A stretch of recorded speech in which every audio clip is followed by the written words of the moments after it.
everyone, welcome back. Dr. Amna Husain here, board certified pediatrician, board certified lactation consultant, and mom.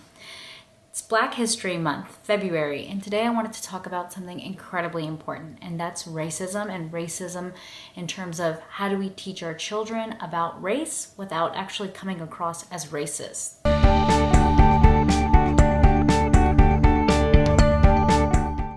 2020 has been filled with ups and downs, and many of them that have followed us into 2021.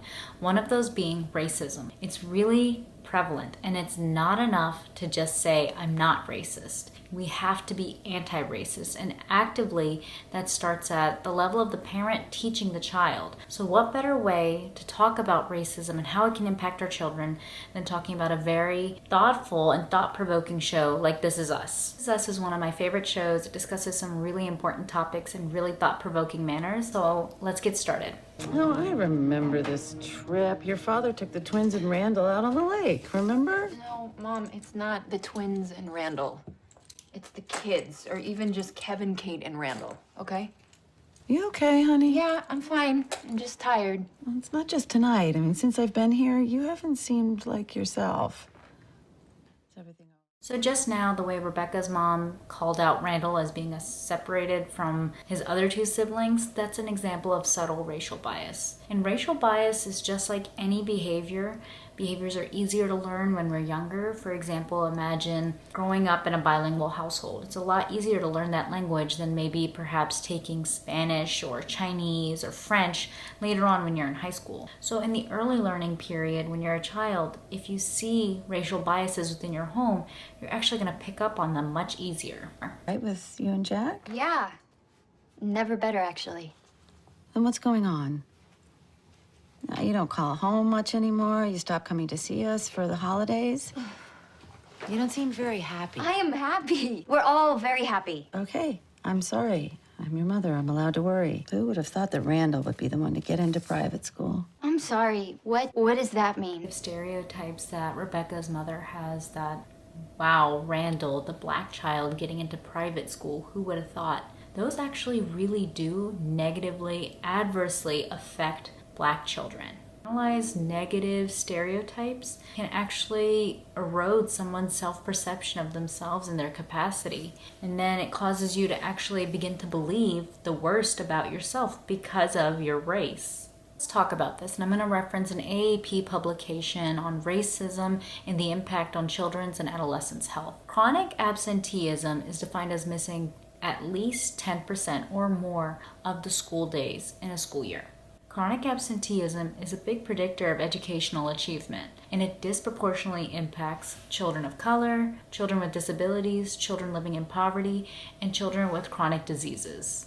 So chronic absenteeism impacts educational achievement, and educational achievement then goes on to be an important predictor of long-term health outcomes and economic outcomes of children. Data that shows that adults with a college degree actually have less likelihood of contracting a chronic disease and end up oftentimes living longer. So why does all this matter? Well, as a pediatrician, it's really important to recognize that in the education setting, racism can be institutionalized, personally mediated, or even internalized. And education is a critical social determinant for health outcomes for children. Early on in childhood, when children experience personally mediated racism, that can adversely affect their self-confidence later on in life. Even early interactions with children and their teachers can adversely affect the way that they perform and really how they perceive themselves in school later in life. Oh, nothing. Okay.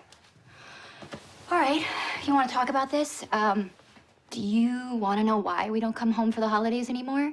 It's because of you.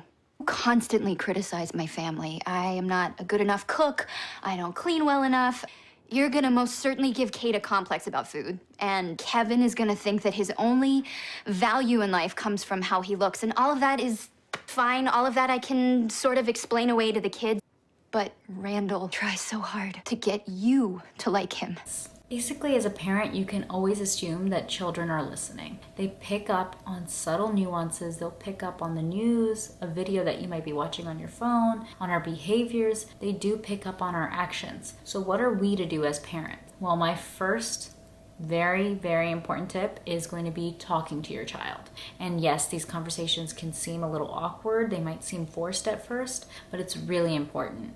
First of all, let's set one thing straight as well. Talking about race is not racist. It's not. It's actually really important to talk with our children about race and understand that your child will have questions and that it's up to you to answer those questions, and you have to be prepared for that. And you also have to keep in mind your child's developmental readiness, which we can discuss more. And honestly, I've always wondered if the reason that you never bonded with him was because he was adopted, but you've made it alarmingly clear that it's because he's Black. Studies show that as early as 6 months, children can notice race-based differences, and by ages 2 to 4, when they're toddlers, they can actually internalize that racial bias. That is an appalling thing for you to say. Just because he's Black doesn't mean that he likes basketball. He likes football, like the rest of us, okay?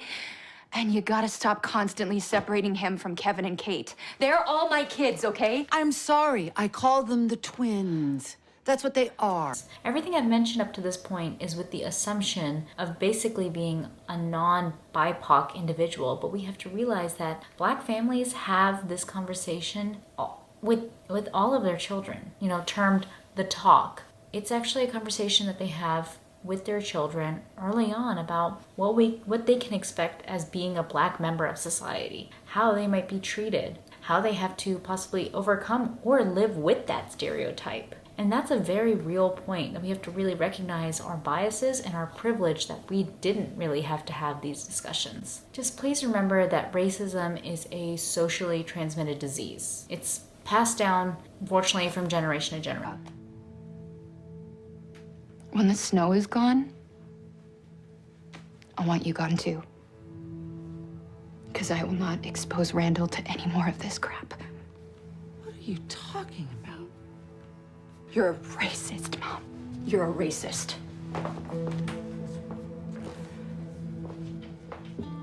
Sweetheart. Sweetheart, I thought that you were upstairs. Grade schoolers, this is where you have more open discussions. Your child's more developmentally aware, and if you need a launching point, you can use movies or books that you all read together as a family as a good place to point out the differences. Who's always the good guy? Who's the bad guy? What kind of stereotypes are movies or books playing into or are not playing into? And that's how we can use that as at least a talking point. So then to do that, we have to first recognize our own racial biases as parents and as adults. So you have to confront your own bias and then hopefully model the best behavior that you want your child to really show and portray when it comes to being an anti-racist person.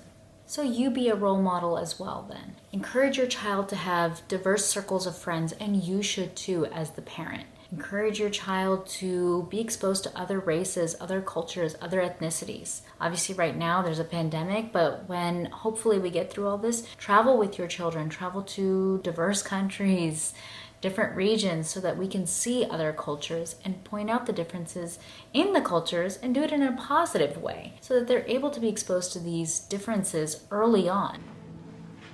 Hey, now my first chicken pox.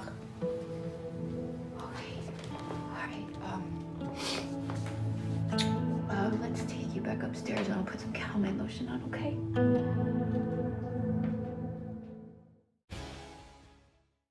So this is a TV show, and that's how they really end the scene there. It's meant to really provoke your emotions and make you think about racism and how children perceive it. But let's actually talk about this, because when we're parents and we're having these discussions in real life, we need some sort of guidance and some sort of plan, at least if we're going to do this in an appropriate and hopefully successful way, and not just once, but multiple times in our children's lives. I recommend starting at an early age because, again, we've talked about how early children can internalize racial bias. And when you talk to your child, be prepared for their developmental level, as we've already discussed. So for preschoolers, for example, imagine that they will point out differences in other people's skin colors, and that's okay. It is totally okay for them to do that and answer their questions while also giving positive affirmation. Yes, you're right. His skin is a different color than my skin. Isn't that so nice? Yes. They're all so beautiful. Just trying to actively, actually positively affirm whatever differences they notice rather than trying to shush them in a public setting or not necessarily talking about race when you're at home. So I've talked about a lot of different launching points and ways to have these conversations, but one last tip I'll give is if you're nervous or you're not sure of what to expect, then practice with another adult. Practice with your friends, you know, your other mom friends, or practice with your spouse, having the race conversation with your child. Not just once, not just twice. We should be revisiting these conversations multiple times. And this is our opportunity to prevent that from happening. We just have to take some really important active steps as parents.